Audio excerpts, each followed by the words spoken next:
Welcome to the Book Binge. I'm your host, King Crusoe. You can call me KC, and just like in the last one of these videos, I apologize if my voice is a little bit off at any point through this video, if I struggle with my speech to a degree. I've been feeling unwell, my throat has not been great, so if things go wrong, that's why. But otherwise, today is not a normal video, actually. Today's a pretty experimental video, all things considered. I should probably just be straight up putting this video on the second channel, but alas, it is, on the Book Binge, and it is a collaboration, so I guess it doesn't really matter at this point.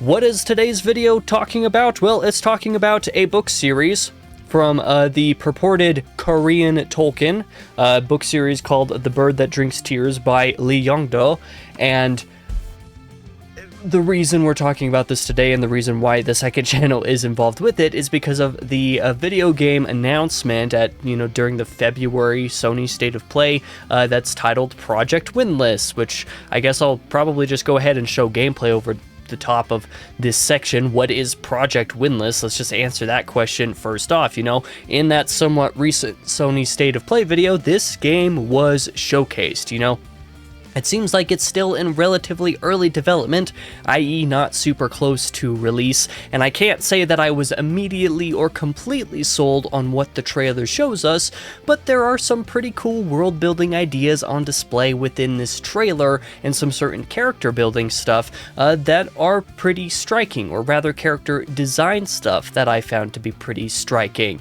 The giant chicken protagonist is, of course, the main piece of this as far as memorability goes, at least in the game trailer anyway, but in general, the difference between factions and, some of this general combat style stuff, I don't know how accurate it'll be to the final game, obviously, but it is something that I kind of marked. I thought that it looked pretty cool. I also think that a lot of the landmark world and visual design is just generally pretty great in this trailer. So after I'd watched it a couple times, I was like, this definitely looks cool. Like I said, the combat and stuff looks like it might be some kind of Dynasty Warriors inspired a little bit. Enemy design is also intriguing as a first look, in my personal opinion. Overall, just a couple of cool ideas to latch onto, generally speaking. So that's basically what Project Windless is. It's just this announcement trailer. We don't really know much of anything going on. I don't think Project Windless is what the final title of the game will end up being, but I did notice, I made a video talking about some of the games from that particular Sony State of Play on the second channel, talking about some of the things that were exciting to me for one reason or another, and in doing so, I ended up rewatching a lot of those trailers, and that's when I noticed this particular detail at the very beginning of it. I'm gonna roll the tape again of the very beginning of the trailer.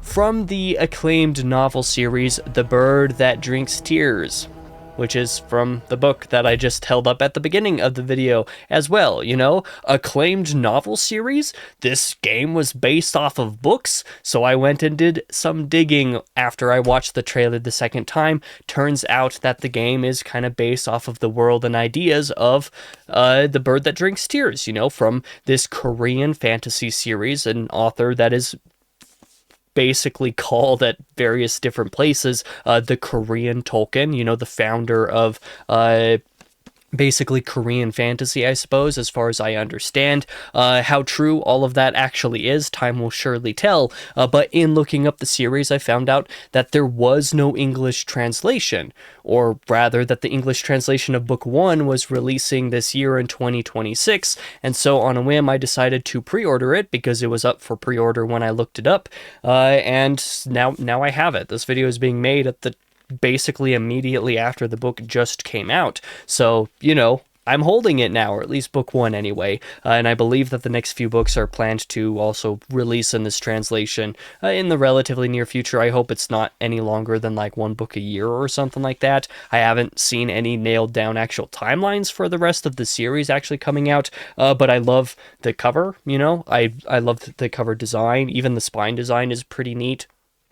And I think that the consistency of it with regards to the next few books, I forget where it was, I was looking this up, but if I can find an image of it, I'll try to show it on screen. That kind of shows what the next few books will also look like, which implies that maybe the next few translations are also done, ? I don't know for sure.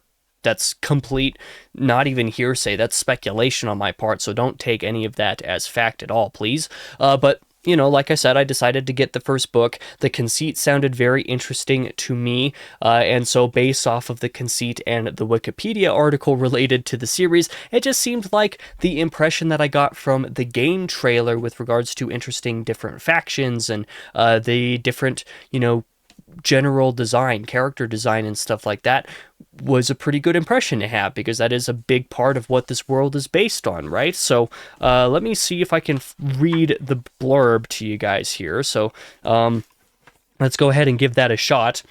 3 handles 1. The world is divided by the line of limit. To the north are the Tokebi, and sorry, I'm going to mispronounce literally everything in here that isn't of general English origin, so I'm sorry. The Tokebi, fire people, able to manipulate flames as both weapons and illusions. The Rikon, giant birdmen with immense strength and warrior acumen.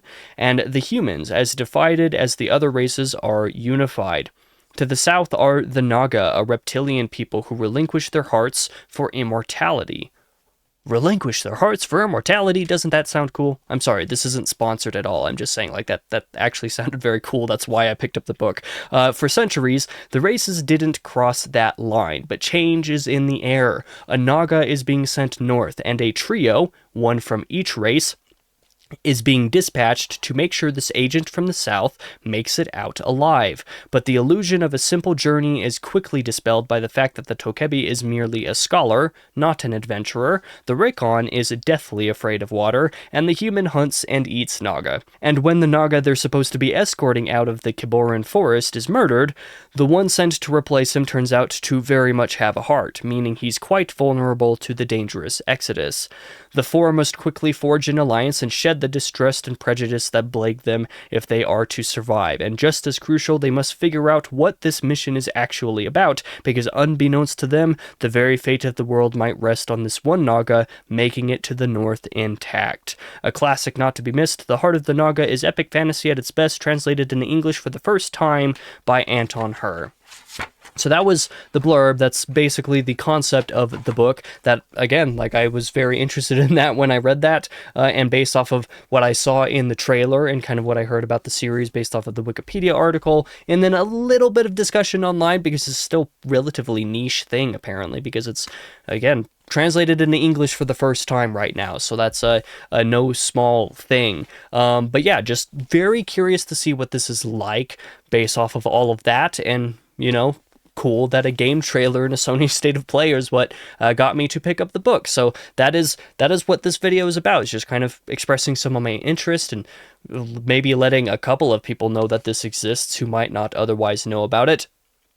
And to sort of announce, I suppose, to some small degree, that I'm starting reading this book very, very soon. Normally, I don't tend to read books that I pick up immediately once I pick them up for no reason, and especially books that are like, you know, just the start of a series. I hear that this is not dissimilar from Book of the New Sun in the sense that the 4 books are more like one book split into 4 volumes for publishing reasons, rather than because they are actually 4 different books.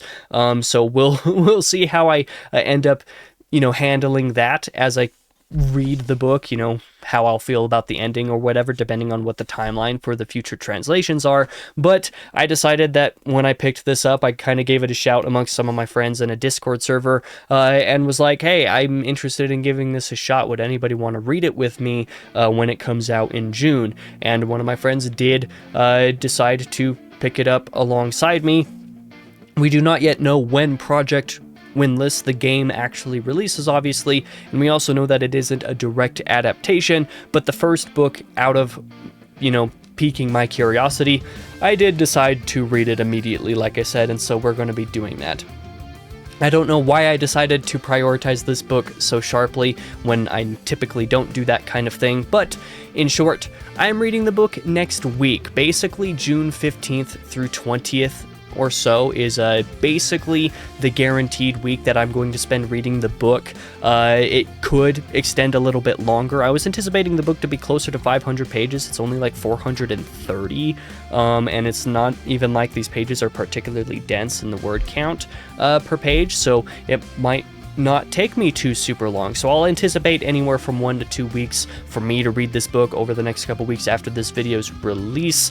And so if anybody's watching this video pretty close to release, feel free to join if you would like, and if you're able to pick up a copy that soon, if you're interested in doing so, I think that it would be pretty fun. Like I said, I am reading it with another friend, so it could be fun to have more people maybe reading it. So as such, you can expect to hear about my coverage of this and my bi-weekly updates, of course, as relevant while I'm reading the book. And then also I'll probably have a book review of this sometime, most likely in July, if I were to guess, just based off of reading the book in June. If not, well, if for whatever reason a review for this doesn't come out in July, it'll probably come out not too long after that. I would say no later than August, certainly no later than September. So here in the next few months, since I'm reading this book very soon, I should have a review of it pretty soon, and I'm looking forward to all of that. But yeah, that is going to be the end of today's video, a little bit of a shorter one. Hope you enjoyed, hope you got a little bit of good information, maybe a little bit of excitement for something a little bit new and different. The Korean Tolkien is being translated into English for the first time. That's exciting. But yeah, that is, like I said, the end of this video. If you are watching this video because of the second channel, be sure to check out the main channel for book-related stuff if you are into that. And if you're watching this from the main channel, as I expect most people probably are, check out the second channel for gaming and also film-related stuff if you are interested in that kind of thing. So, all of that being said, I've been your host, King Crusoe. You can call me KC, and I hope to see you guys in the next video on either channel, whatever those might be.